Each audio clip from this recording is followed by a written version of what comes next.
20 ans de prison plus une amende de 2 millions de francs CFA, c'est la peine qu'écope chacun des 46 militaires arrêtés à Bamako au Mali le 10 juillet 2022 et détenus depuis lors par les autorités de ce pays. Le verdict du procès tenu à huis clos a été rendu public par un communiqué du procureur général près de la cour d'appel de Bamako dans la soirée du 30 décembre 2022. L'autre décision judiciaire liée à ce procès condamne par coutumance les 3 femmes que comptait le groupe de 49 militaires à la peine de mort. Elles avaient été libérées au mois de septembre pour raisons humanitaires suite à la médiation togolaise. Elles devaient en outre payer une amende de 10 millions de francs CFA chacune. La Côte d'Ivoire et le Mali, c'est quasiment 2 pays frères.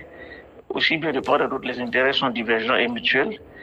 Il est évident que de telles incompréhensions, ces incidents malheureux, peuvent fragiliser davantage les relations fraternelles et même amicales entre ces 2 pays.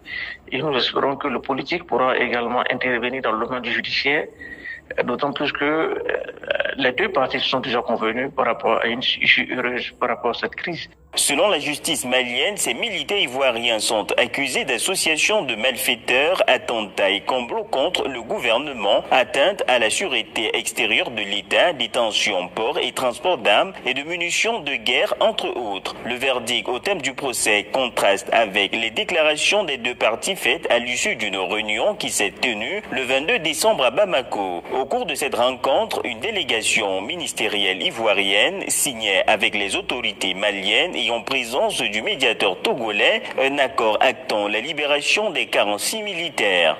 Nous avons des priorités au sein de notre transition politique actuellement au Mali. Donc il est donc important pour nous aujourd'hui d'aller très vite dans le cadre d'une stabilisation pour 2023 avec tous les pays voisins, aussi bien la CEDEAO et autres, pour que les urgences d'ordre électoral, des réformes constitutionnelles aujourd'hui au Mali, puissent dans une certaine sérénité, une cohésion sociale. Les 49 soldats ivoiriens arrêtés le 10 juillet 2022 à l'aéroport de Bamako avaient été inculpés pour mercenariat. Ils ont été écroués alors que les autorités ivoiriennes ont indiqué que ces militaires étaient au Mali dans le cadre des opérations de soutien logistique à la MINUSCA, la mission